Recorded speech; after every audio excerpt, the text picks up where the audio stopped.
Good morning, Commissioners, Chief Moore, Mr. Teefank, Madam Secretary, Mr. Inspector General Mark Smith, Mr. City Attorney Carlos De La Guerra, and members of the public. Today is Tuesday, October 24th, 2023. It is 9:30 a.m. This is a regular meeting of the Los Angeles Board of Police Commissioners. Madam Secretary, please call the roll. Good morning. Please let the record reflect that Commissioners Suthers, Shields, Briggs, and Kalanche are present, and we have a quorum. Mr. President? Thank you. We welcome everyone attending this meeting this morning. The Police Commission is committed to ensuring equal access to all of its meetings. It is requested that individuals who require the services of a translator contact the Board Secretary no later than the day preceding the meeting. Whenever possible, a translator will be provided. Sign language interpreters, assisted listening devices, or other auxiliary aids and/or services may be provided upon request. To ensure availability, you are advised to make your request at least 72 hours prior to the meeting you wish to attend. All public comment will be heard during item 2 on the agenda. We will dedicate a total of 45 minutes to public comment. Members of the public will have 1 minute per agenda item for a maximum of 2 minutes total. At the request of the speaker will be given an additional minute for general public comment for a maximum of 3 minutes total. The order of the speakers will be: a speaker in this room will go first, then we will take a speaker watching today's meeting on Zoom. We will alternate between speakers in the room and Zoom for a total of 45 minutes. Members of the public who participate in public comment are reminded that they can speak to any item on the agenda or a matter within the jurisdiction of the Board of Police Commissioners. Public comment is your opportunity to address the board, so you're free to express your opinion on matters before the board and to generally express when you disagree with other opinions expressed. However, directing your comments to other individuals who have spoken or attacking others who have expressed their opinions shall be deemed off topic, and your public comment period will be concluded. Members of the public, if you choose to participate in the public comment portion of the agenda, you can participate in this meeting in a number of ways outlined on the agenda. Number 1 is to submit a speaker card to one of the officers, who will then give the card to the board's secretary, indicating you wish to speak during the meeting. Number 2, submit written public comment in advance of the meeting to the email address policecommission@lapd.online. Number 3, if you've logged into Zoom, raise your virtual hand. Number 4, or you can call into a phone number listed on the agenda and press *9 if you want to speak on an agenda item. If you wish to just listen to the meeting, you can call into the phone numbers listed on the agenda that are designated for call-in and listening. Message for those attending the meeting in person. These meetings are regular meetings between the board, the department, and key stakeholders. Meetings of the Board of Police Commissioners are open to the public. The state's Ralph M. Brown Act affords the public the opportunity to be present at the meetings, hear the presentations, and dialogue in real time, and provide feedback via the public comment period. During these meetings, there's a need for the board to carry out the public business expeditiously without delays or disruptions. Members of the audience shall not engage in any conduct which causes an actual disruption of the meeting. Those attending in person, you are reminded that disruptive behavior will be cause for removal. If you disrupt this meeting, you will be provided with only 1 warning to cease disruptive behavior. If you fail to cease such behavior, you will be removed from the meeting. While in the boardroom, members of the audience must be seated. Standing is not permitted. In the past, standing may have been permitted for a few, but moving forward, this courtesy will not be afforded to attendees except for credentialed members of the press. All attendees must be seated. Failure to follow this rule will result in a warning and/or removal from the meeting. Additionally, I will make note that the board's approved rules do state that signs, posters, banners, or other display materials which disrupt or otherwise impede the orderly conduct of the meeting, or which create any obstruction to another person's attendance at the meeting or ability to view or participate in the meeting, are prohibited. Failure to follow this rule will result in a warning and/or removal from the meeting. At this time, we'll move to item number 1, the report of the Chief of Police. Chief Moore. Commissioner President Suthers, Vice President Shields, Commissioner Briggs, Kalanche, Commissioner Garcia, Mr. City Attorney, Mr. Inspector General, good morning, and to the public, good morning. Since our last meeting in 3 weeks, so much has changed on both locally as well as across the world. I want to briefly update our department's efforts and some of the things that we're seeing following the attacks in Israel on October 7th, and what our efforts have been to ensure that all the communities of Los Angeles, our Muslim, Arab, and Jewish communities, are safe. Immediately after learning of these attacks, we initiated and are maintaining systematic patrols and outreach to our Jewish and Muslim communities, as well as communications with the stakeholders. We've established open lines of communication and are maintaining those with frequent updates for our federal, state, and local enforcement partners for situational awareness. And we continue to monitor social media and communications, and are in communications with event organizers regarding facilitating demonstrations, protests, and counter-protests as we learn of them. We've encouraged our communities to report hate crimes and instances to allow the department to identify those responsible. And we're in communication. I personally spoke with District Attorney Gascon and U.S. Attorney Martin Estrada, and they've assured us that their offices will aggressively prosecute anyone involved in a hate crime. We're providing ongoing liaison and a presence at various protests, and to date, they've largely been without violence, and I'm happy to report that. We have investigated reported instances of hate as well as hate crimes that have occurred at some of these, or few of these protests or demonstrations, as well as away from these protests or demonstrations just within our communities. We're following up on those instances and have made arrests and are pursuing prosecutions of those involved. I met personally last week with the newly installed or arrived Israeli Consul General, and that is Israel Bakar, and spoken with him, as well as last night hosting a forum with stakeholders and faith leaders from our Muslim community. This is in addition to a number of other community gatherings in which we've attended. In these events and these communications, we stress three things. First, that the LAPD is here to protect the rights and safety of all of our communities, Muslim, Arab, and Jews. We've asked our leaders within each of these communities to encourage peaceful expression and to reinforce that there is no place for hate in Los Angeles. And we've also dispelled rumors when appropriate and announced outcomes of related crimes, hate crimes, to ensure that this commitment that we've made, there's evidence of it in our work each day. I'm proud of our people as they go about doing these tasks and these efforts. They have been in trying demonstrations and protests in which emotions were high, and our people have maintained their professionalism and they've maintained their decorum to facilitate and prevent violence. Troubling aspect of this is while we recognize that the instances of hate crimes and hate instances themselves have been trending up these last few years, to date, in the immediate aftermath, the first 2 weeks following the attacks of October 7th, we've seen that amplified. To date, year to date, on hate crimes are up 9%. That's 642 reported hate crimes versus 589 last year. Anti-Jewish hate crimes have increased 20% year to date. That's 101 hate crimes versus 84 same period last year. The last 2 weeks since October 7th and the terror attacks, hate crimes have surged 40%, with 49 hate crimes reported year to date. Reported for this 2-week period versus 35 for the same period last year. That's an increase of 14 additional hate crimes. Of that, anti-Jewish hate crimes make up the bulk of that, or 9 of those 14. Anti-Islamic as well as anti-Arab, also hate crimes have increased. We are pursuing each of those investigations. Each of those are resulting in detective follow-ups, gathering of whatever evidence is possible, as well as seeking the public's assistance.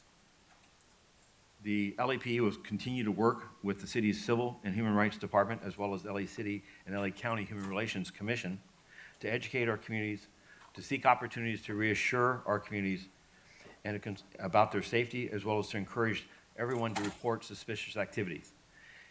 This is a time in which we anticipate across the country continued demonstrations and protests, but we also are concerned of lone individuals or lone actors attempting to seize this moment to commit violence and to attack individuals. We are not aware of any specific or credible threat to any location or anyone in the city of Los Angeles. However, the community's vigilance on this is very much needed and appropriate at this juncture. Given it has been 3 weeks since I've last reported to you, I wanted to make a brief statement on that. I'm going to forego conversations about other activities these last 3 weeks, and I want to get into the categorical use of force as I do each time. On October 4th of this, at about 3:30 in the afternoon in the North Hollywood area, we had a radio call of officers responding to meet the fire department on an attempt suicide. It was located in the 4900 block of Foreman Avenue in the North Hollywood area. When officers arrived at scene, they observed that LA fire personnel were struggling to control an individual later identified as Jesse Batten. He is a male white, 29 years of age. The officers immediately provided assistance and were able to handcuff Mr. Batten without further incident. After Mr. Batten was placed on an LA Fire Department rescue ambulance gurney, he suddenly became belligerent and proceeded to slap and spit at one of the officers involved. An officer attempted to push him away when a categorical use of force occurred, which involved the officer contacting Mr. Batten's neck area. The fire department personnel transported Mr. Batten to a nearby hospital where he was treated for alcohol intoxication. Mr. Batten did not sustain any injuries, nor did he complain of injuries as a result of the use of force, and he was cleared for booking. There was no other officers or community members that were injured, but given the fact that during the encounter, the officer came in contact with the subject's neck, it is classified as a categorical, and there'll be an investigation, and its findings will be brought to me and then forwarded to this commission. Excuse me. Second incident I want to report is a canine contact with a hospitalization that occurred on October 5th. At that date, on approximately 9:45 in the evening, Harbor Division uniformed gang enforcement officers were in the area of M Street and Watson Avenue when they observed a suspect, later identified as Dion Johnson, a male black, 19 years of age, in the alley. Officers believed Mr. Johnson's body movements were consistent with someone possessing a handgun, and as he held the front pocket of his sweatshirt. Johnson observed the officers and fled on foot as the officers requested a backup and established containment. During that process, they lost sight of Mr. Johnson. Shortly thereafter, Communications Division received several 911 telephone calls regarding Mr. Johnson's general whereabouts, and that he was also observed at that point by the airship overhead. Metropolitan Canine was dispatched and responded to the scene to conduct a search. Prior to conducting the search, multiple canine announcements were given and a warning issued by the airship as well as patrol units via the public address system. During the canine search, Mr. Johnson was discovered in the backyard of the 1100 block of Rubidoux Street. He was secreted reportedly underneath the furniture and a tarp, and this is where canine contact occurred. Mr. Johnson was subsequently complied with the officer's directions and was taken into custody without further incident. Mr. Johnson sustained a bite mark to his right leg and was transported by the rescue ambulance to a nearby hospital where he was treated by medical staff for his injuries. Based on the swelling from the bite mark, he was initially admitted into the hospital and later released the next day, where he was booked for possession of carrying a concealed weapon on his person. A loaded polymer 80 model 94 SC 9mm black semi-automatic pistol was located and booked into evidence. There are no other community members or officers injured as a result of this incident, and force investigations will investigate this incident as a categorical use of force. On October 7th, at approximately just after midnight, Topanga Division uniform officers received a radio call of a man holding a handgun while seated inside a gray pickup truck in the retail parking lot located at the 2100 block of Sherman Way. When officers arrived at the scene, they observed the truck was parked in the lot and positioned their police vehicles behind it. Due to the truck's tinted windows, it was unclear if the vehicle was occupied. The officers approached the truck on the driver's side, on the passenger side, and observed the suspect, later identified as Oscar Lopez, a male Hispanic, 44 years of age, seated in the driver's seat, and a second individual in the front passenger seat. Both individuals appeared to be intoxicated and did not respond initially to the commands to exit the truck. After opening the passenger side, an officer observed a handgun in Mr. Lopez's waistband and ordered him multiple times not to reach for the handgun. According to the involved officers, Lopez lowered his right hand towards his waistband and officer-involved shooting occurred. Lopez was struck by gunfire and pronounced deceased at the scene by fire personnel. The passenger truck was removed by the officers from the vehicle just prior to the officer-involved shooting. There are no officers or other individuals injured as a result of this incident. While at scene, Family Liaison Section made notification to Mr. Lopez's next of kin. A loaded polymer 80 model 940C, 9mm black semi-automatic pistol was recovered from the scene and booked as evidence. An additional magazine containing 4 live rounds was recovered from the scene as well and booked in the evidence. Force Investigation Division will investigate this, and as stated earlier, their investigation will result in a report from me to this commission relative to these officers' actions. Next incident was a non-tactical unintentional discharge that occurred on October 9th at approximately 10:23 hours when an on-duty officer in the North Hollywood Community Police Station was in the subterranean parking garage. He was conducting a pre-shift inspection of a department shotgun when he experienced a non-tactical unintentional discharge. 1 round was discharged into the ceiling of the structure. No one was injured as a result of this incident, and Force Investigations will respond and will conduct their investigation. There was an officer-involved shooting that involved off-duty officers outside the city that occurred on October 11th. And on that date at approximately 4:35 in the morning, in the city of Downey, an off-duty detective assigned to 77th area was preparing to leave his residence for work when he was alerted by his home security camera system of an unknown person in front of his residence. The detective observed via the camera 2 male Hispanics wearing dark clothing, black ski masks, and black gloves in the driveway of the residence, who appeared to have gained entry into the detective's personal vehicle. A white 4-door Mercedes-Benz with an unknown license plate was observed parked in front of the residence and was later to be determined to be occupied by 2 additional male suspects.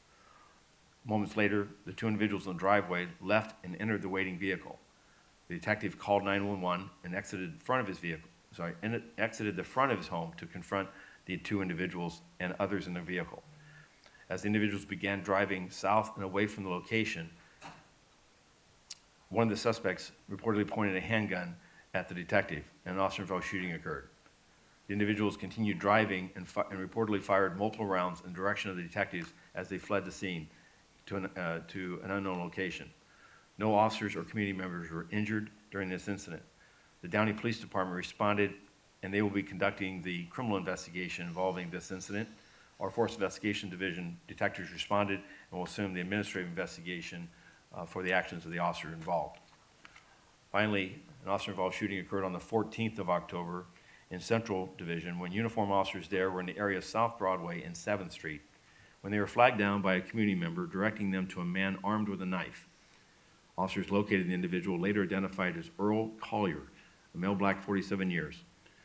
They ordered him to drop the knife. Mr. Collier refused to comply with the commands and continued walking north on Broadway towards 6th Street while still holding the knife. Officers deployed 2 40mm less lethal launcher rounds, which were ineffective. Mr. Collier now ran northbound on Broadway. He continued then eastbound on 6th Street towards a group of pedestrians when officers deployed 1 additional 40mm less lethal round. While still armed with the knife, Collier ran into the street and charged at one of the officers, resulting in an officer-involved shooting. Collier was struck by gunfire and fell to the ground, where he was subsequently taken into custody without further incident. Fire personnel responded to the scene and transported Mr. Collier by rescue ambulance to a nearby hospital where he was admitted for his injuries and is listed in stable condition.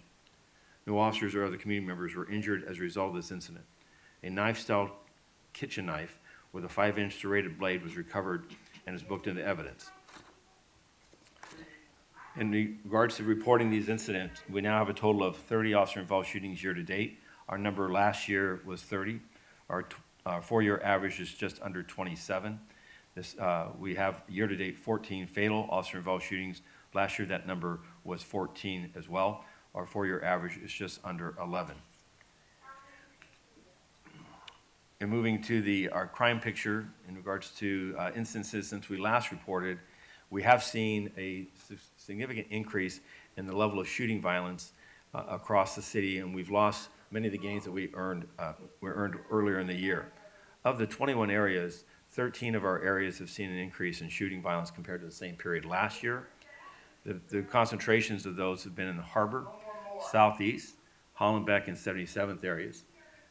The efforts of the department is to understand the nature of this shooting violence. We've seen that they've involved both a series of gang violence as well as increased instances of persons experiencing homelessness that have been victims of shooting violence. And while we still enjoy an 18% reduction in homicides, we stand at 269 this year to date versus 329 last year to date. This most recent surge is concerning and something that we're working with our violence interrupters, our gang reduction youth development investigators and resources, as well as our investigators to identify those responsible, make arrests, and quell this violence. Overall, the city has a 5.8% reduction year to date in violent crime in all categories. That's 1,512 fewer violent crimes. Overall, Part 1 crime essentially is flat. The increase that we're seeing is in personal theft, others, and most recently in our burglaries. However, we have, over the last 8 weeks, been losing traction in regards to motor vehicle thefts, which are increasing at a rate that, if it continues, we'll lose the earlier gains we had in that area. Lastly, I want to report on organized retail theft. As a reminder, this was established about 2 months ago in response to the increased flash mob style retail theft instances. Investigators from multiple agencies, including the Burbank Police Department, Beverly Hills Police Department, California Highway Patrol, District Attorney's Office, forming these task force, are now investigating more than 150 cases and separate investigations. More than 170 arrests have been made by the organized retail crime task force, as well as partner agencies. There's been 9 firearms have been recovered and over $1 million in property and cash. Our investigation into these crimes continues, and our effort is to stem what appears to, by some, to be a belief that there will be little or no consequences if they involve themselves in this types of crime series. Finally, in regards to our personnel strength. Since our last report, we stand at an increase of 7 additional sworn personnel with 8,977. That's 316 below our sworn authorized strength. Our civilian personnel stand at 2,601. That's 297 below our authorized strength. This past Friday, we had the opportunity to see graduate some 29 new recruits. I want to thank Commissioner Garcia for your presence and your remarks at the graduation. And just yesterday, 34 new recruits started their career as members of the Los Angeles Police Department and the 6-month academy that they will now go through. That concludes my remarks, and I appreciate your patience on the lengthy report. Thank you, Chief. With that, I'll go ahead and ask questions or comments from the commissioners. I'll start with Commissioner Kalanche.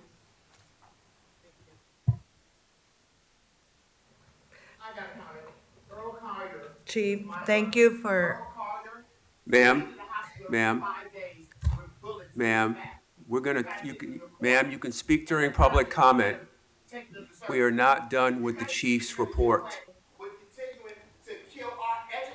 Ma'am. You have another thing coming. Historically, we have taken what we Ma'am, and freedom. I'm going to ask you to speak during public comment. You are disrupting the meeting. Sick and tired, especially of you. No more. Commissioner Kalanche, please continue. Thank you. Sir, you're disrupting the meeting. Please be seated. Thank you for. Sir. Chief. Commissioner Kalanche, go ahead. Chief, wanted to ask about the allegation and report about the hazing in the LAPD football team.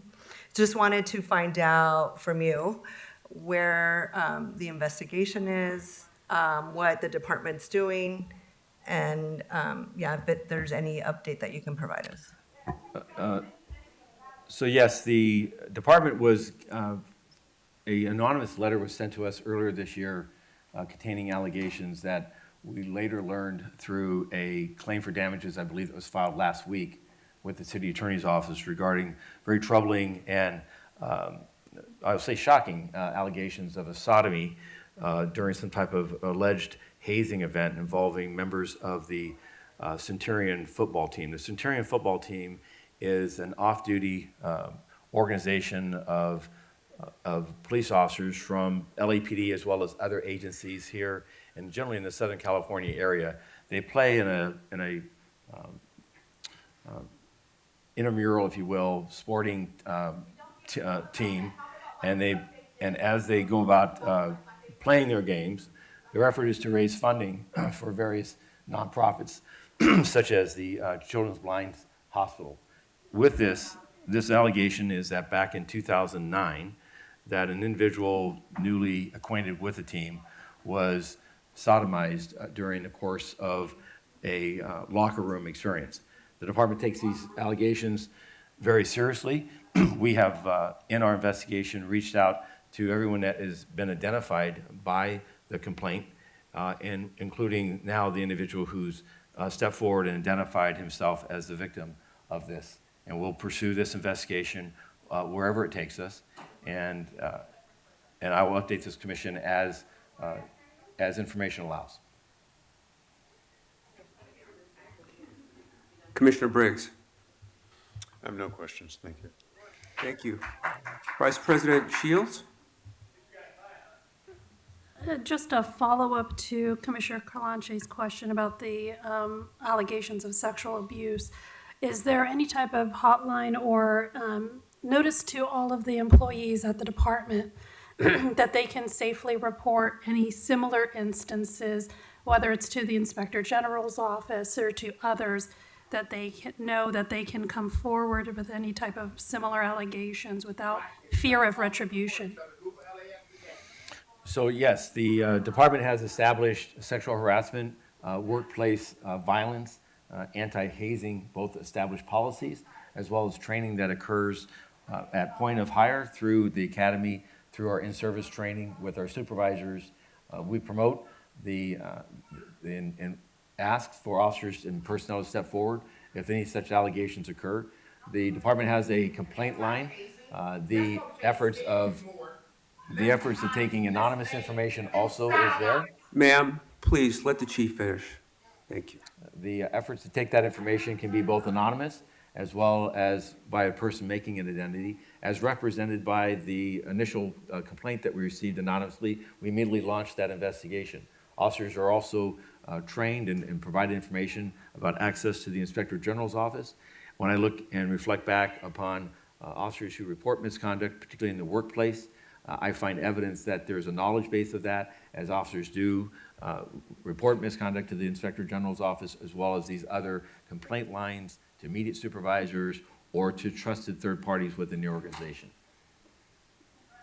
Thank you. And I understand, thank you for the report on all the categorical uses of force, and we will be evaluating those, and those will eventually come to the commission for review. One question that I had about the rise of motor vehicle deaths, including right outside of our jurisdiction, the poor Pepperdine students that were killed. What is the department doing to try to prevent these, and what additional steps can we be taking? Well, we need the public's help on this.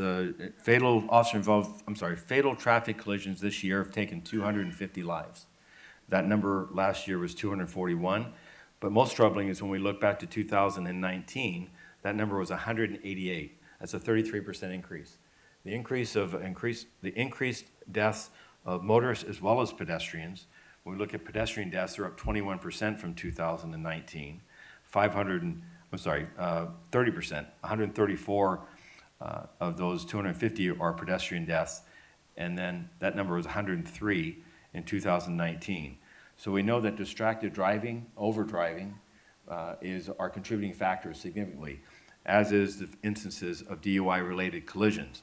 Year to date, 22 of our fatal traffic collisions have involved individuals that we believe are driving under the influence related.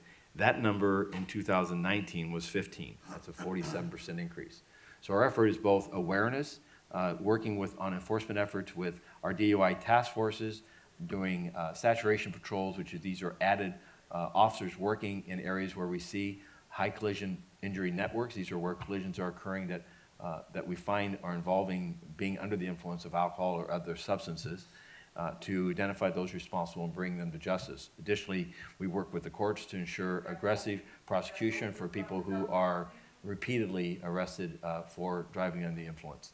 So it's a multi-pronged strategy. The tragic loss of life, of the 4 lives and outside of Pepperdine University in Malibu is yet another reminder of the public's responsibility to operate the motor vehicle in a manner that's safe, as well as to remind our pedestrians that far too many pedestrians are being struck and killed inside of a roadway, sometimes, often, or frequent enough, even inside of established sidewalk or crosswalks, that defensive efforts are needed for a motoring public that is either intoxicated or distracted or hurried along and not respecting the fact that that pedestrian is there. We saw that lastly with a video we published as a department as an awareness function when one of our own sergeants had a termination of a vehicle pursuit just a month ago, late at night, as she was out there attempting to support her officers as they were conducting this stop, was struck violently by a drunk motorist traveling at 35 miles an hour from behind. We nearly lost her. She was in the hospital for an extended time. I'm grateful that last week she was able to go home. However, she has a long road to recovery. The chances of surviving a collision with a vehicle striking you at 35 or 40 miles an hour is a rarity. So I think it speaks again to the fact that our men and women are out in these same streets and seeing the same types of dangers that the public is, which is occurring at a far too high rate. Lastly, this is not unique to Los Angeles. This is something that is a phenomenon that's occurring across the entire country, and I think it points out to us as a society that the rules of the road and responsible actions as motorists and defensive actions as pedestrians and cyclists are needed in the state of the world today. Thank you. Commissioner Garcia? No questions, thank you. Thank you. Chief, I'd like to go back to your report on hate crimes and the increase of 9%, and just ask, first of all, I want to thank you and the department for reaching out to the faith-based community over the last several weeks, even before the conflict in the Middle East started, but is there a common location? Is there information you can give the public with regards to the frequency and location of these hate crimes? Well, we are tracking very closely, as I indicated, these last 2 weeks, this increase where we saw the surge of 40% with 49 new cases, primarily on the west side and the valley, the western portion of the valley. As more detailed information comes out, we will publish that information. So if these numbers, though, are a strikeable, an observable increase in those 2 sections of the city. To your knowledge, have any of these hate crimes targeted houses of worship? Yes, we have had instances of vandalism at houses of worship. And we have placed, our patrols are, what I've asked and directed is that we have a systematic way of patrolling the various houses. These houses, whether it be synagogues, temples, or mosques, or other locations, number in the hundreds. And so we are directing on a priority basis those houses that experience any act of hate, any instance of threats of those, and then tear it down from there while we're still trying to spread our resources, which are thin, so that people see an increased presence in the communities that are impacted by this turmoil. Thank you, Chief. We'll now go to agenda item number 2, public comment. We're going to take 3 speakers who are here in the room first before we move to Zoom. Madam Secretary, please announce the first speaker. The first speaker, Carl Douglas, Esquire.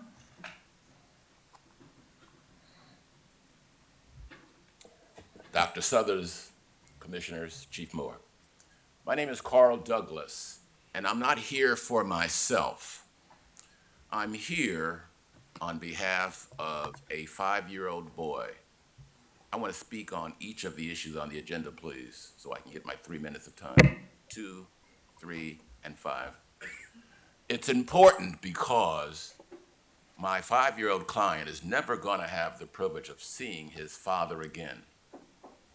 My client is the son of Kenan Anderson, a 31-year-old father, brother, cousin, a 31-year-old man who was an educator trying to shape young lives. And on January the 3rd of 2023, because officers were poorly trained, because officers were engaged in poor communications, because officers lacked the sense of humanity, when this unarmed black man who was compliant was confronted on what probably was the worst 10 minutes of his life. Mr. Anderson was a victim of police overreach. He was a victim of officers who failed to realize that he was then going through some sort of a crisis. It matters not whether that crisis was because of alcohol, drugs, or mental illness. Cops are not trained to deal with personalities. They are trained to deal with conduct. And the conduct of Mr. Anderson was clear. It was clear he was unarmed. It was clear he was compliant. It was clear he was submissive. It was clear he was outnumbered. He never balled his fist. He never tried to kick anyone. He never said anything of disrespect.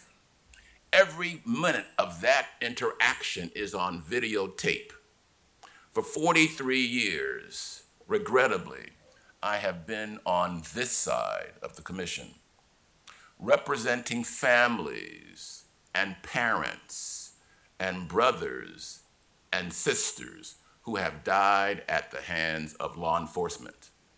And I can probably count, Chief Moore, on one hand, the number of times that this commission has decided that the conduct under review was out of policy. So I don't have a great deal of encouragement, but I do believe it is important because the facts of this case are clear. What's clear is Keenan Anderson was never anything more than a passive resistor. What's clear is that a less than lethal weaponry like a taser, when used in the wrong hands, is indeed lethal. What's clear is, Chief Moore, the LAPD lacks standards and criteria concerning the use of stun guns. The policy is vague as to how many charges consecutively might cause terrible injury. The standards are vague until just recently that the drive stun mode, when a taser is placed against the body and then activated, that activation triggers 50,000 watts of kinetic energy. And on this case, Mr. Anderson was tased on the back of his heart as he was down, as he was so much incensed at what was going on. He said, "They're trying to George Floyd me." In that moment of desperation, he had enough sense of his own predicament to say, "They are trying to George Floyd me." Chief Moore, I dare say, if 5 trained killers, and cops are trained to kill, cannot take an unarmed man who is on the ground, who is compliant, who is calling officers sir, who is not fighting, who is not kicking, but is on the ground, who is clearly, through 7 minutes of interaction, going through some sort of trauma. I don't care about what the drug screen says.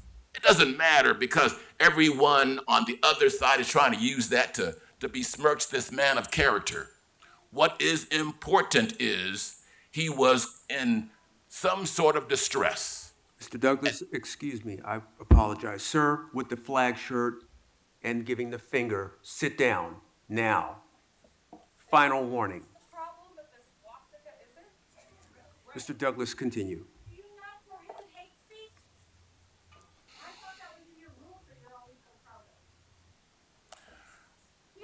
What I come here today for, on behalf of my 5-year-old client, is some measure of recognition that his father's death was not in vain. Some accountability for the people of Los Angeles that an unarmed man sitting on the ground at Lincoln and Venice can be handcuffed without dying. Some change in the vague policy that is currently in effect that will give better guidance to officers and some recognition that sometimes officers don't need to handle every little traffic violation. That sometimes officers don't need to handle every single homeless issue. That sometimes officers don't need to handle every drug issue. Cops will tell you, we're not trained to deal with homelessness. We're not trained to deal with mental health. We're not trained to deal when people are suffering perhaps the worst moments of their life. So I turn to you, commissioners, because by your actions in that room, you will have the chance to make a statement that all of the people of Los Angeles will be listening to. A statement that Black lives matter in this city. A statement that we will hold our officers responsible when they do wrong. And hopefully, in another forum, the people of Los Angeles will understand the outrage of this case, and a 5-year-old boy will be given some measure of justice. I thank you. Next speaker, please, is Chris. Thank you. Before we move on to the next speaker, the gentleman with the flag shirt, you were holding the sign up, obstructing the view of the people in the audience. You're being asked to leave the meeting. You're being asked to leave the meeting. If you don't leave the meeting, you will be removed.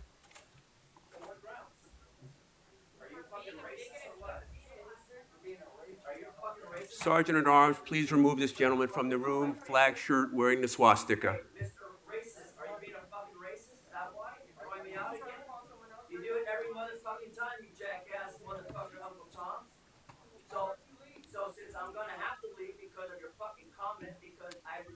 Will Sergeant at Arms please remove this gentleman from the room? Get the fuck out! I'm submitting my document for the record. According to 1983, fuck you.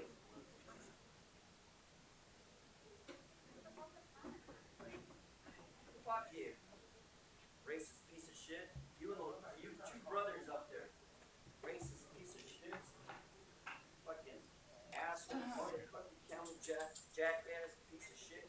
I'll wear my puppet on my finger when I want. The circus is calling. Idiot. Got banned from Board of Supervisors too. Pencil neck from Washington. Jackass. Board of Supervisors. Yeah, fuck the Board of Supervisors. Fuck you. Yeah, fuck all of you.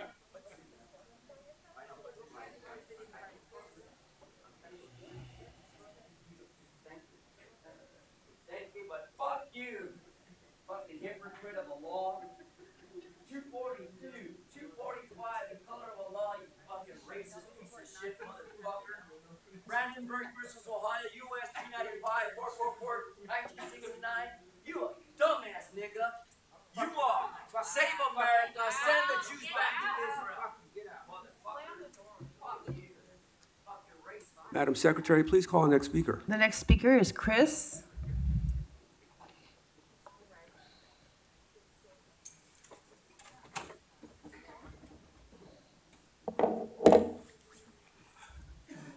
Hello, my name is Christopher Anderson. I'm Keenan's little brother, but good morning, everybody. Thank you for your time. I'll make this short. Keenan Anderson, he wasn't perfect to some, but in my eyes, he was trying his best. Our upbringing wasn't traditional, but that didn't stop him to being my older brother. He was my number one supporter, my number one inspiration, and my competition. But also, he was a teacher, a mentor, and a father. As my family mourns this loss, I just hope that we get justice. Thank you. Say his name! Thank you, sir. Say his name! Say his name! Say his name! The next speaker, please, Patrice Cullors.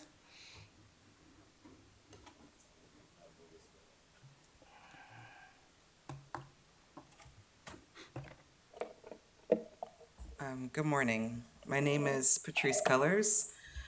I've been in Los Angeles my entire life. I've witnessed the brutality and violence of LAPD.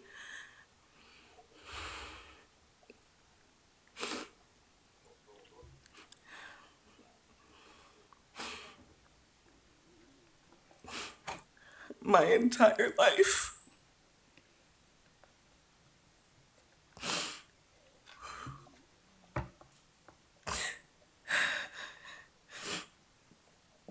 The first LAPD raid in my family home was when I was 4 years old. Traumatized and scared, I was confronted with the callousness of a department that doesn't and didn't care about Black families. I remember my mother telling me about her cousin being killed by LAPD in the 80s by an illegal chokehold. I remember praying that I would never have to bury a loved one of mine by LAPD violence.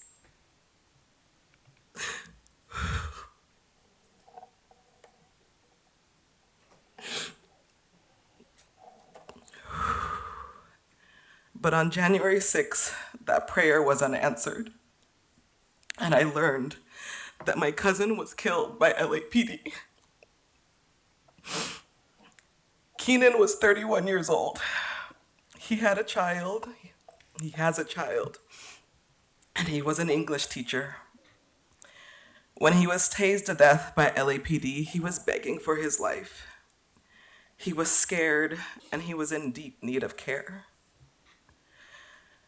Keenan deserves to be alive.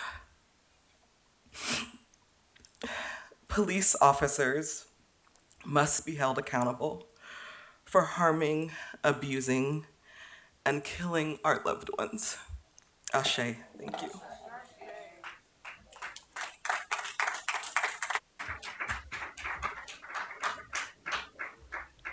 Our next speaker on Zoom, Steve Rogers.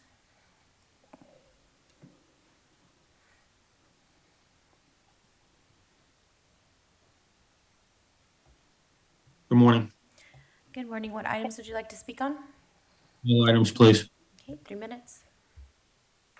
First of all, it's not that I'm unsympathetic to the family of a person that dies under any circumstances, but to have these people come up and talk like this and try the case before the police commissioner and the public is just plain wrong. The video speaks for itself. The officers were doing their job the best that they could with the training that they had. To have an attorney come in and try the case here and try to sway public Please opinion. allow this gentleman to finish his comment. There have been interruptions from the beginning of this Please meeting. allow this gentleman to finish his comment. Yes, I will finish my comment, and I would like additional time if I'm interrupted. That side does not want the other side to be Please heard. allow the gentleman to finish his Sides to comments. every story. There are two sides to every story, and the officers have a story to tell also. All you have to do is watch the video, and you can see for yourself who is resisting and what is being done. You do not mention that Anderson also attempted to carjack a male Hispanic, a felony crime, and the fact that he did have drugs in his system is an important aspect to his behavior. Okay, now if he were of a Please different allow this gentleman to finish his comments. if he were of a different race, you probably wouldn't even be here discussing this. So let's call it the way it is. Okay, let the investigation be done objectively and not try to be swayed with emotion. Like I said, it's a tragedy that he's dead. Condolences to the family. But that doesn't Please mean allow the that gentleman to finish his comments. yes, and I would request that Police Commission President, you start to enforce the rules about disrupting a public You are meeting. all being advised that you are disrupting the course of business of the There meeting. needs to be education, warning, and as a last resort, an arrest, just like for 4118, which is also on the agenda today. Madam Secretary, pause the time. I don't know if you can still hear me or not. The time has been paused, so I'll pause. Or I'll continue speaking. I'm just calling for fairness and Please justice. pause the time. You are all disrupting the meeting. This has been a complete distraction. from the very beginning of this meeting. People need to be arrested if they do not comply with 403 PC of the Penal Code. It's in clear view of the Chief of Police, the Sergeant at Arms, the Police Commission, and the world. Either we're going Board to of have the Police rule of law Commissioners or we're not. cannot conduct an orderly meeting because people are disrupting the meeting. This creates an actual disruption. If this is not stopped immediately, I will order the room cleared pursuant to California Government Code 54957.9.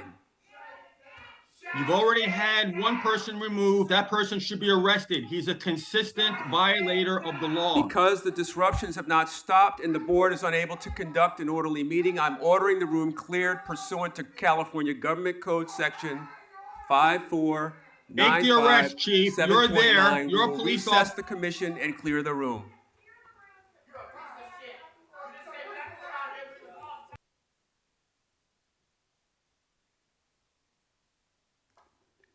The Board of Police Commissioners meeting will resume with item number 2, public comment. We will resume by taking the balance of the time remaining on Zoom for public comment. So, Madam Secretary, please announce the first speaker.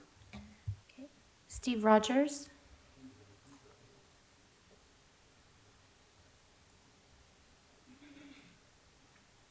Yes, I respectfully request that my 3 minutes be restored. I was talked over from the very beginning and don't know how much of my comment was actually heard. Respectfully. Absolutely.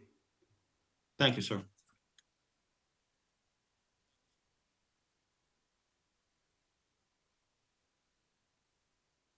It says 2 minutes. Okay. First of all, I think that an episode like that could be avoided if people who have been affected by an OIS or the use of force that resulted in death have a closed session with the police commission. I don't think it's really appropriate to have them tell one side of the story. And of course, we're sympathetic to the loss of every individual, every family member. But to only hear one side in the court of public opinion at a police commission meeting, I think is unfair. And so that was the point I was making. I really had other things I wanted to talk about. We only get 3 minutes, and this police commission hasn't met in 3 weeks, which in itself is really unacceptable. There are no reasons given. I'm not sure why we had to go so long during a time when the city is in a public safety crisis. It's really essential that you have these meetings. It's important for the public, and it's important for the department. And I think also in your preamble to the meeting, you talk about key stakeholders. What exactly is the definition of a key stakeholder? Are we not all stakeholders in our own city? So I think that needs to be revisited. The other thing I would say on 4118 LAMC, it needs to be enforced, just like 403 PC at this meeting needs to be enforced fairly, impartially, and consistently. If you take a walk out of the building you're in now and go northbound, go to Cesar Chavez on the border between Olvera Street and Chinatown, on Spring and Cesar Chavez, you will see the south side of the street is covered with tents where people have to walk out into the street. It's not safe. It's an embarrassment. It's a major thoroughfare. And this is just one example of what is going on in downtown and the city at large. I really feel like I was interrupted. God bless the LAPD. Okay, thank you. Next, we have Philip Tabby.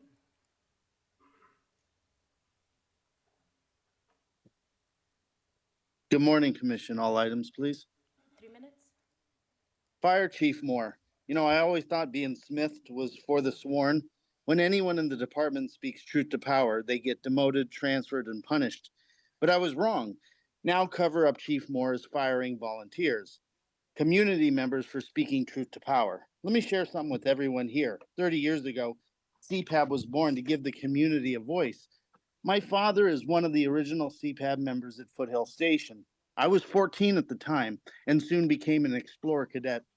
The years following, I stayed true to this department. With my time and efforts, I've fed thousands of officers at Foothill and other stations across the city of Los Angeles. Not only LAPD, but LASD, LAFD, and the National Guard.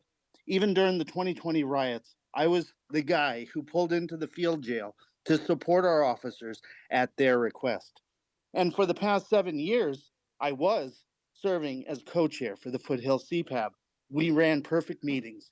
I did nothing wrong, yet Commander Giselle Espinosa and lying Captain Lozano relieved me of my duties, took my badge, volunteer badge, and did not give me a reason in the lobby hallway, mind you. What a disgrace. Community policing is officially dead, yet lying Lozano has a stack of complaints that are still pending, like touching a woman's thigh or yelling, "You fucking idiot," out the window of his city car on a CPAB meeting on camera that's on tape, and you have it. Inspector General, I encourage you to look at the extreme misconduct Captain Marco Lozano is accused of, and Chief Moore cover-up is to blame. Interesting, I was fired 2 days after I exposed that a captain perjured himself to overturn a federally ordered moratorium on a BLM motion, but cover-up Moore promoted the captain, the one who perjured himself, and then demoted the captain who refused to do so. Did you hear that, BLM? A captain lied to overturn your motion. That's not right. Commission, please do your job and ask the captain who did not perjure himself to show you the emails proving this to be true. Mike, we see your pattern. When anyone speaks truth to power, you get rid of them. This department is running horribly because of your lack of true leadership, all while you work to cover up everything. Just like the body worn situation, you and Liz Rhodes both received warnings, but when things go wrong, you blame our officers. And then you take multiple trips on the credit union's dime while you get drunk and take your sweet time responding when your officers get shot. Commission, Mayor Bass, do what is right for all of the people of Los Angeles. Fire Chief Moore, fire Liz Rhodes, and God bless the LAPD. Yield the rest of my time. Okay, thank you. Next, we have T. Hello, Hi, what items would you like to speak on? all of them, please. Okay, 3 minutes. This has been a really disturbing meeting. Not surprised for a very disturbing entity. People you kill are not statistics. They're people. One person is too many. How is killing anyone okay? None of it's okay. I'm so deeply disturbed by this meeting, and every single meeting is just unconscionable. This is the most incompetent department, yet you get the most money in our city. Accidental discharges. A cop just ran over another cop while you were chasing someone. You spoke about one of your own sodomizing another one of your own. They steal guns. They murder people. They rape. They blow up neighborhoods. Like, how is any of this okay? How are any of you okay with any of this? Do any of you have a conscience? How do you sleep at night? And kicking our folks out if they're upset because they're speaking about their loved one and some idiot gets on the call and just starts making just absurd comments. You know, it's ridiculous. And, Chief Moore needs to go. How is it that y'all can, take a white man in North Hollywood based on his report into custody without incident after he's punching and swinging at cops? But a black man like Keenan Anderson is on his knees with his hands up saying, yes, sir, no, sir, complying, asking for help, but yet he's tased to death in the middle of the street in broad daylight. And let me remind you, that is out of policy because I'm going to read you your policy. Taser 7 on the LAPD report says that the issues, most common reason for the taser was ineffective in obtaining desired neuromuscular incapacity. Taser 7 green with an option of delay, 2 different range cartridges, certain both wires and probes. The objective of a less than lethal device allows officers to maintain a safe distance up to a maximum of 22 feet, depending on the cartridge selected, thus potentially providing officers the opportunity to de-escalate. A safe distance, right? A safe distance. You are tasing this man on his back, on the back of his heart for minutes on end. That is out of policy. This commission needs to do its job and hold that officer and every officer accountable for the lives of the black and brown bodies you've stolen in this city. Okay, thank you. Next, we have Javier Hermosillo.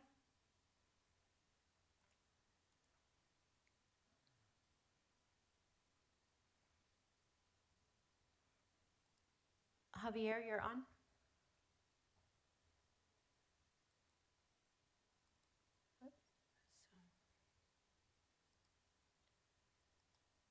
Okay, next speaker, we have Norma.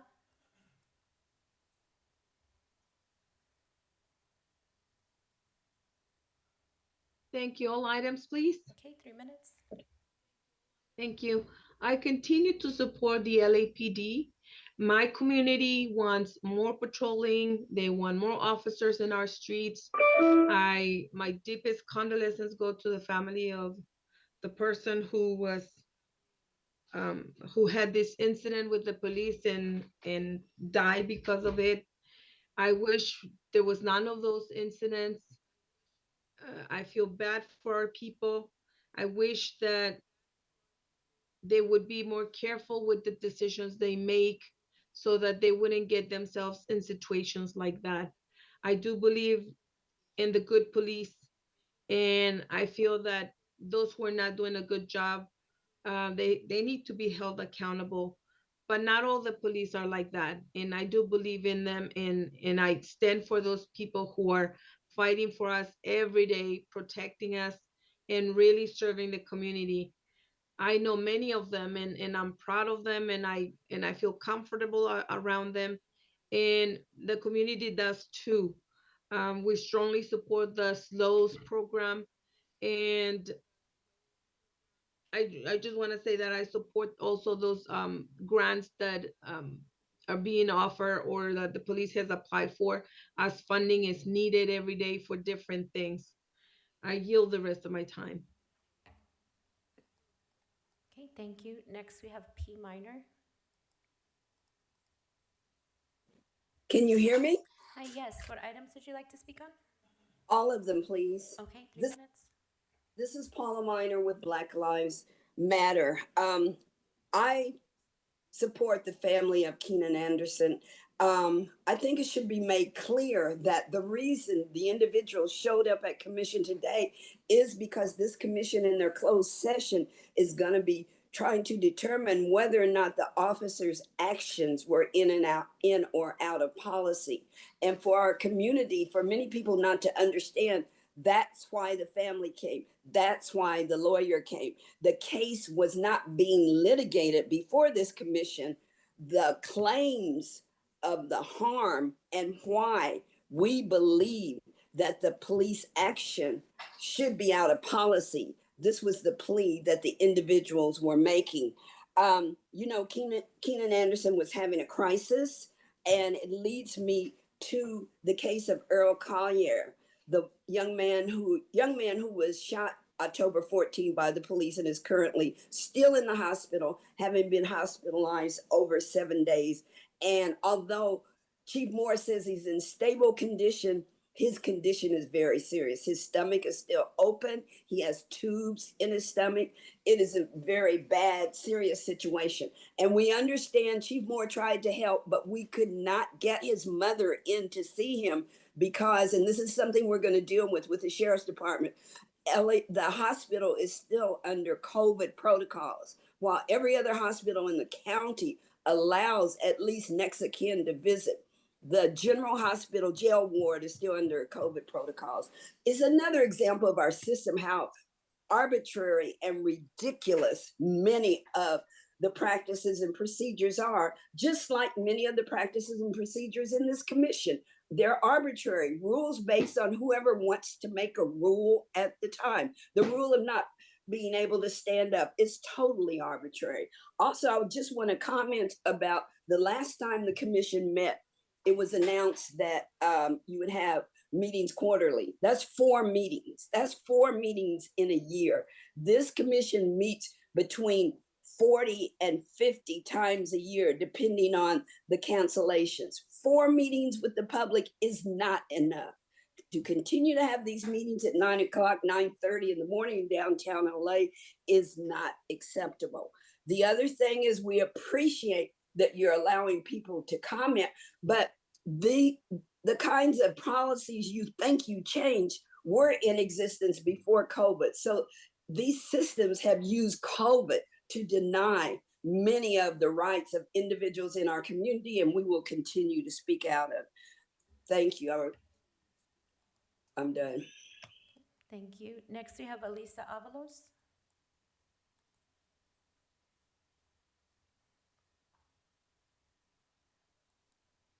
Elisa, you're on.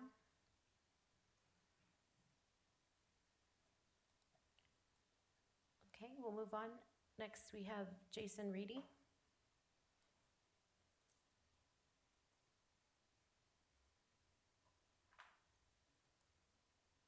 Jason Reedy, you're on.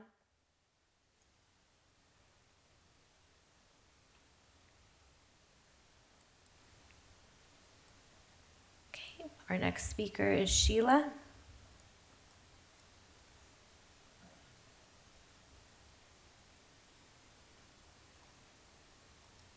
Sheila, you're on.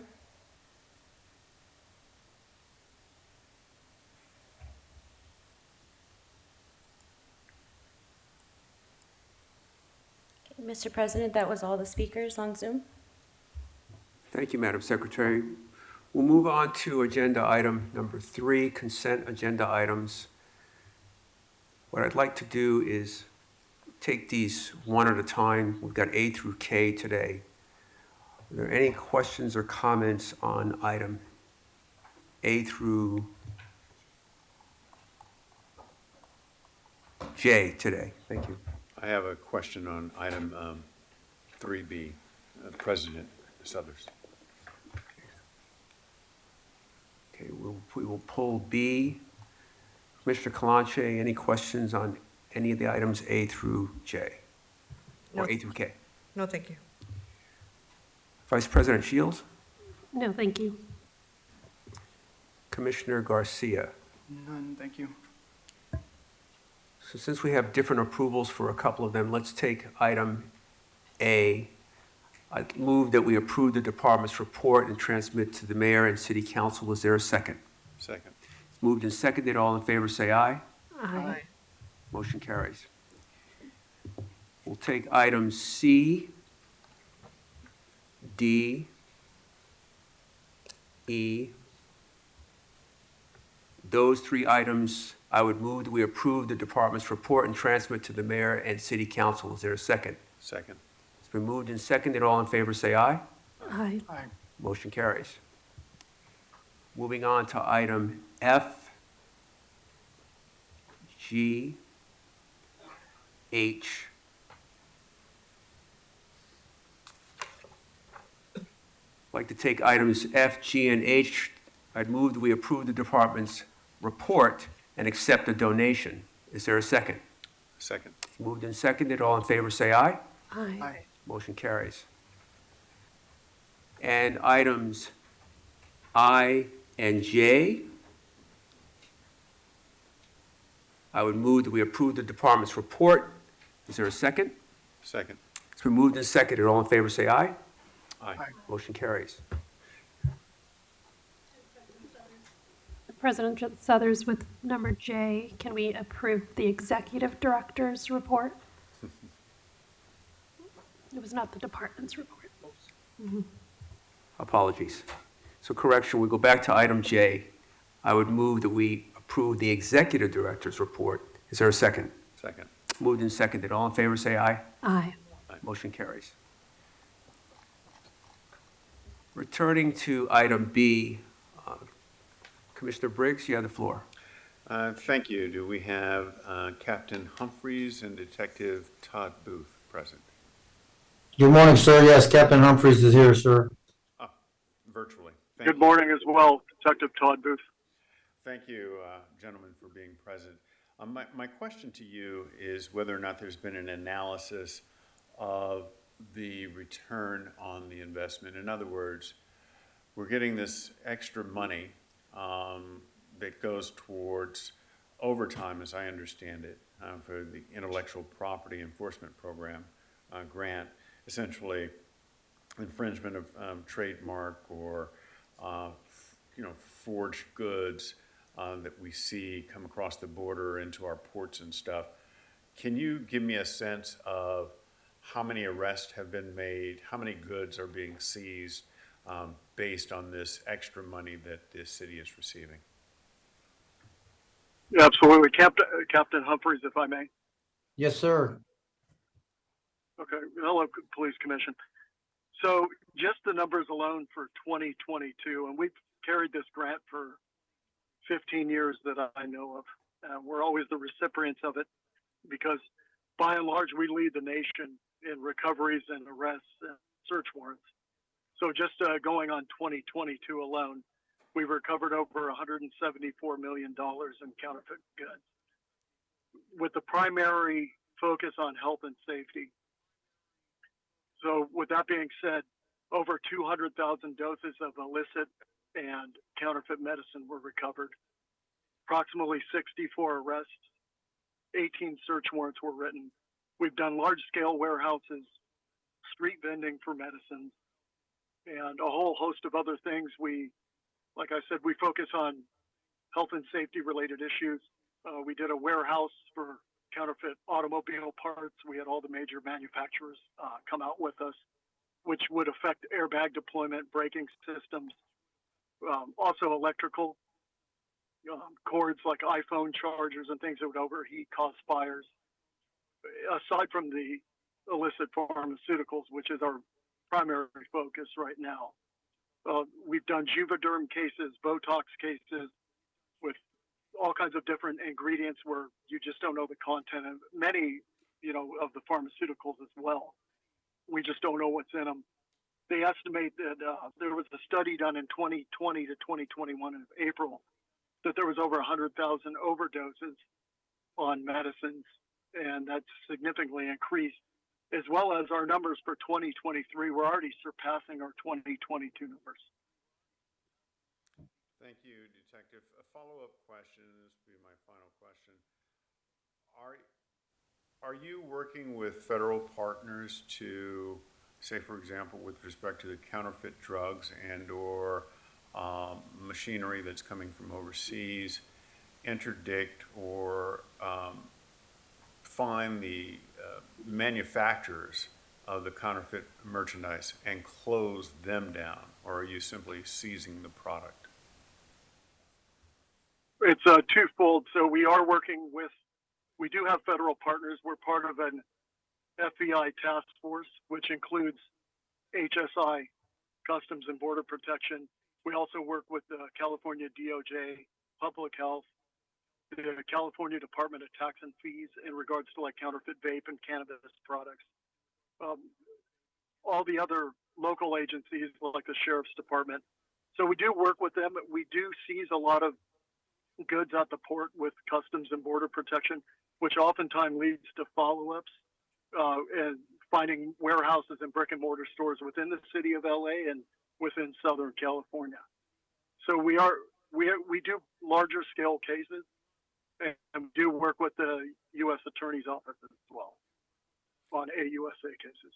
Thank you very much. No further questions. Thank you, President Suthers. Thank you, Commissioner Briggs. Are there any other questions or comments on item B, the 2023 Intellectual Property Enforcement Program Grant? Okay.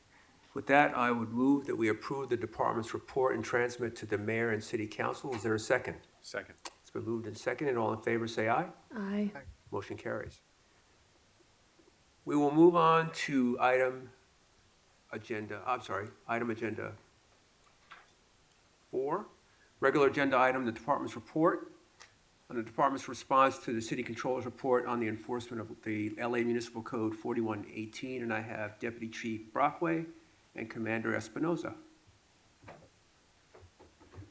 Good morning.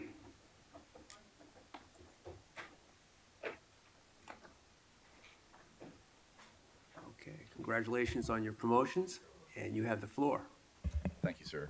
Good morning, Commissioners. Good morning, Mr. Elguera, Ms. Silva Munoz, Mr. Tifank, Inspector General, and Chief Moore. Thank you for having us. With me is my replacement, Giselle Espinosa, my classmate, who is an amazing person And to my right, your left, is Mark Malconicht, is our researcher, soon to be a P3+1 at Homeless Coordinator's Office, who is an absolutely amazing writer and researcher. So as Mr. Southers, the Commissioner, explained, this is a report that's in front of you in response to the Controller's report back in June of actually 2023, about 4118 LAMC, Los Angeles Municipal Code. The report that was published by the Controller's Office documented the number of arrests from 2013 through 2023, specifically comparing the population of the city of Los Angeles as a whole. At the Chief's direction, we did a deep dive as far as that Controller's report and what it looked like. And within our document, there's a number of graphs, Excel spreadsheets that break down year to year from 2013 through 2023. But one of the things that we figured out very clearly and quickly was that we had an error as far as inputting all that information. It was a systematic error wherein if somebody was to go out and write somebody a citation or infraction or RFC or make a custodial arrest, it would automatically default to a misdemeanor arrest. So the numbers were skewed that are in the public portal. We've been working very closely with our Information Technology Division to address that. But what we did at the direction of the chief is we went into 2023, all the citations, infractions, and arrests for 4118 throughout the entire city. And what we did figure out very quickly is that information that was being captured would automatically default, as I said, to a misdemeanor. So the controller's numbers showed arrests. Well, when you cite somebody or arrest somebody or RFC somebody for a violation of 4118, as I just mentioned, there's three ways that you can do it. An infraction, which is just like a ticket, a release from custody, where you identify the person and release the person in the field, and then a custodial arrest. So to better demonstrate what we've been able to do and address this, I would hope that you could just turn to page 5 real quick of the report in front of you. So for 2023, we showed back in May that if 2023, 181 infractions for 4118. We had misdemeanors of 514. When we did our deep dive audit and to fix that technical problem, inputting problem, we now show numbers of 567 infractions, 165 RFCs, and then 11 custodial arrests, so true arrests. So as we work forward to ensure that we do not have data inputting issues, we've directed our homeless coordinator's office to go out to all the divisions to conduct ongoing training with our records keepers, as well as our sergeants and our officers in the field. Very soon, we'll have 4 P3+1s assigned to the homeless coordinator's office. One will be assigned to each one of the bureaus to ensure we're doing inspections moving forward to address these issues and to ensure that training is consistent throughout the entire city so we do not have this issue that we've had in the past. I believe the numbers speak for themselves when we compare the data, not to the general population, but the Los Angeles Homeless Services Authority numbers, as far as the breakdown of white, black, Hispanic, Asian homeless population, that real-time data, again, with loss of support, again, the information and the citations and arrests speak for themselves as far as any disparity, any numbers at all. So without getting too much detail in the interest of time, I would ask if there's any questions, we would love to answer them about what the process looked like, how we went through this, what we're doing moving forward to ensure that we don't have these issues in the past or in the future, and to work with our Information Technology Division to adjust our public portal numbers to ensure for 4118, when it is published, it'll show infractions, it'll show RFCs, and it'll show custodial arrests to be able to address those questions. So I open up to everybody. Thank you. Thank you, Chief. And Commissioner, if I could frame this a bit more, while Chief Brockway is absolutely correct in regards to the systems, this is an old legacy system and it defaults out when you have these type of misdemeanor crimes. It defaults out to it's a misdemeanor arrest. And while the operator intervention and overriding, you get this statistical error. More important about this report is that it represents, I believe, the department's journey in regards to the use of 4118 as an effective tool in matters of providing for access to public space to everyone, and that over time, that the dynamics of that have changed, in part because of court orders, in part because of the pandemic, and that most recently, that we have, while we've returned to the use of 4118 as the last resort following a moratorium, that it is used solely and as stated as the last resort, and only after an officer is engaged in ongoing dialogues, seeking voluntary compliance, and the vast majority of time, this is less than single digits that are resulting in an encounter that results in a physical arrest, as demonstrated by the numbers that Chief Brockway identified. So the characterizations within the controller's report, while I recognize it was part of those characterizations were based on error in data, it did nonetheless still also use a comparison data that we wanted to clarify. And that is that the ethnic and gender makeup of the underlying population in relationship to enforcement actions, that there was an imbalance, there's a disparity.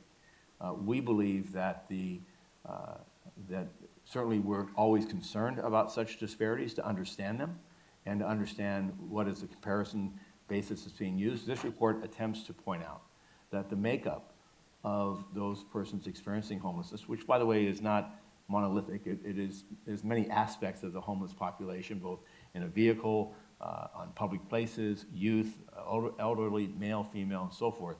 But we believe that these statistics demonstrate that we're using it sparingly as an enforcement tool, and that the underlying results of that enforcement, in concert with Inside Safe, in concert with Circle program, LASA efforts, that we're seeing an overall improvement in what is a humanitarian crisis of our generation, and that improvement also is extending to the instances of victimization of people experiencing homelessness, where crime rates are going down, as are the descriptions of the percentage of people involved in criminal activity that are also experiencing homelessness. So the overall tenor of this report is meant to, first of all, correct the error on our part administratively, which we'll do, but more importantly and more broadly is I think it speaks to the outstanding leadership of Chief Brockway that will be followed, I'm certain, by Commander Espinoza and by the entire team within the Homeless Coordination Unified Homeless Resource Center in support of the larger city initiative.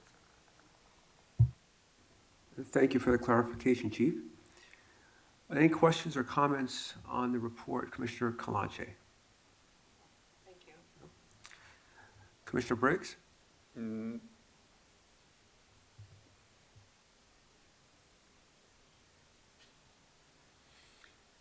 Yes, Chief Brockway, why did it take so long to find the error? It's a great question, sir. So when we went through and started auditing and inspecting these divisions, it was very clear when we met the records clerks that they were under the impression that they didn't have a choice, that it defaulted automatically, and that this would be captured a certain way. When I came in, we started doing the inspections and the audits to address questions or concerns that were moving forward. And little by little, we were able to identify some of these discrepancies in the past. It was definitely, I wouldn't say a lack of communication, but a lack of consistency. So when we identified our senior lead officers from each one of the divisions to our quarterly training, some of these issues started to become up, and working with the city attorney to really address it. So I wish I had a really great excuse to be able to go back and say that we should have found this in 2013, but I will tell you that I'm glad we found it when we did, and I'm glad we're rectifying it. And to go back to change for 2023, it was a lot of work. And to go back moving forward at the chief's direction, we'll see how far back we're going to go to fix that. But as you know, in the report itself, no ill effects to the individuals that were cited, no issues as far as that's concerned. But still, the buck stops here, and we should have caught it sooner. Thank you, Chief. Thank you, Chief. Vice President Shields. Just a couple questions. One, you mentioned some of the 2023 numbers pretty quickly with the corrected data. I just wanted to confirm, the report had put 514 misdemeanor arrests for 2023. Is that correct number actually 11? So custodial arrests? Custodial arrests. arrests would be 11. An RFC, and as we wrote in the report, arrest would count as an RFC. So that's the numbers. But yeah, custodial arrests actually taken into custody and processed, 11. Thank you. And you mentioned that this is just an internal error with the department's records. It didn't impact someone who received an infraction, but it defaulted to a misdemeanor was not then No, we issued a document that misdemeanor. within there, but yes, it did not affect anybody ill will at all. No, definitely not. And can you talk a little bit about the effort to go back and kind of correct this? And I had one question potentially for the chief. Is there a way for this, a technology solution so that the default is not automatically a misdemeanor moving forward? And are there efforts in the department to identify any other kind of potential systematic errors in the department's records? For 4118, it's fixed. So when somebody does input a 4118 RFC or infraction, it does not default anymore. It gives the records clerk the opportunity to look at the ticket and say infraction, RFC, or custodial arrest. So that part's covered. Outside of that, Chief, I'll kick it to you. There's another aspect to this, and we wanted to fix 2023 data so we have an accurate snapshot. Going back, I think is a bit of a resource draw that I'm not inclined to pursue. Secondly, this system this default system was created in the early 90s and is currently part of the modernization of our IT system under the leadership of Chief McMahon and Commander Goddard. And this will replace the entry screens and the assimilation, if you will, of arrests, citations, infractions, and populating a system, moving away from, again, a legacy system that's more than 30 years old. The timeline for that is beginning. We're already doing training and prototyping. It's expected in 24. And this is part of the National Incident-Based Standard Reporting System, that whole modernization of our record management system. Thank you, Vice President Shields. Commissioner Garcia. No questions, thank you. So Chief, if I could just follow up on Vice President Shields' question.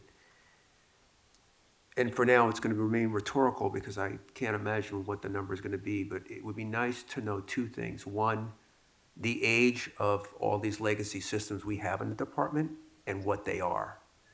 And with that, I would ask, technologically speaking, is there a timeline at which we do some kind of audit so that we don't get in this kind of situation because of incorrect data? We're a department driven by data. Yeah.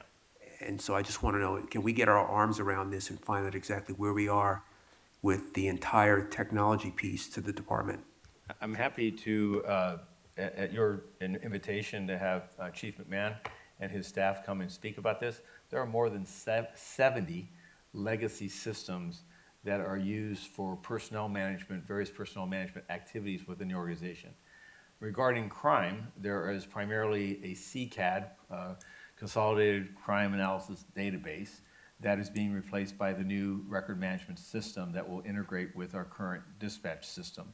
It's envisioned that as it builds out through 24 and into 25, that all the crime reporting aspects, including the point of intake from a 911 call through the completion of a crime report involving a victim, the identification of suspects, the crime analysis, the arrest and prosecution of that individual, including detective case tracking, property management, all those systems, which are legacy systems themselves that go back at least 20 to 30 years, that those systems are in a current modernization effort. This has been, I want to thank the Mayor Garcetti and now Mayor Bass, who has found the means in which to invest additional millions of dollars into this engagement, as well as a capital campaign led by the Los Angeles Police Foundation, which in of itself has submitted more than $11 million to help in this transition.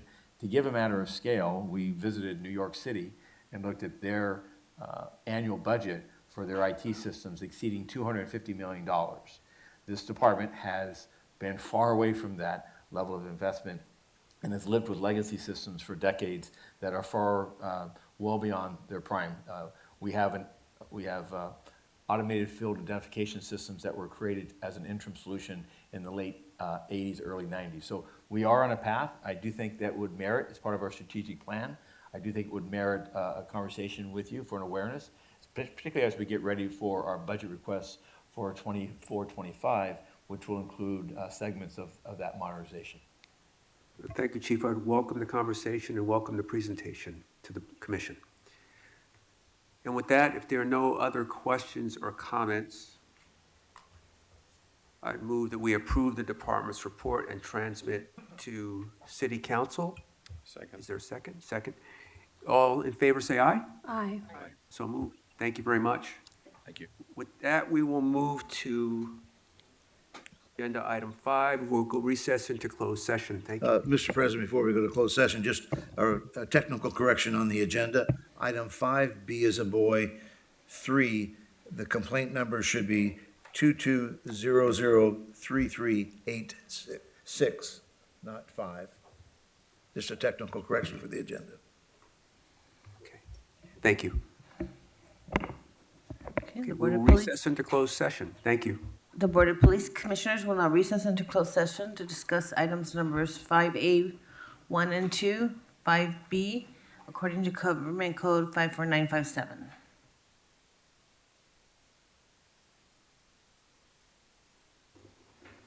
Madam Secretary, the commission is back from closed session and will have a report by the executive director. Item 5A1, officer involved shooting animal, 056-22. There were 4 commissioners present for this vote. Commissioner Kalanche was absent. The chief's recommendations were adopted on a 4-0 vote. Those recommendations were tactics, tactical debrief, 1D3, and 1 police officer 2. Drawing, exhibiting, and policy, 1 detective 3, 1 police officer 2. And lethal use of force in policy, 1 police officer 2. As relates to item 5A2, in custody death 002-23, all commissioners were present. Tactics, chief's recommendations were adopted. Administrative disapproval, 1 police officer 2 plus 2, 4 police officer 2s. That was again on a 5-0 vote. Additionally, administrative disapproval, 1 police officer 2 plus 2, 4 police officer 2s, not placing the individual in a recovery position as soon as practical. That was the 3-2 vote. Drawing, exhibiting, chief of police recommendation in policy was adopted on a 5-0 vote, 1 police officer 2. Non-lethal use of force in policy, 1 police officer 2 plus 2, 4 police officers 2, and that was a 5-0 vote. Less lethal use of force out of policy, administrative disapproval on a 4-1 vote. Lethal use of force, chief's recommendations of out of policy, administrative disapproval, adopted on a 5-0 vote for 2 police officer 2s. As it relates to item 5B, 1 through 5, all were adjudicated. That concludes the report out. Thank you, Mr. Executive Director. With that, the meeting for today is adjourned. I make a motion that the meeting for today is adjourned. Is there a second? Second. Moved and seconded. All in favor? Aye. Motion carries. Meeting adjourned.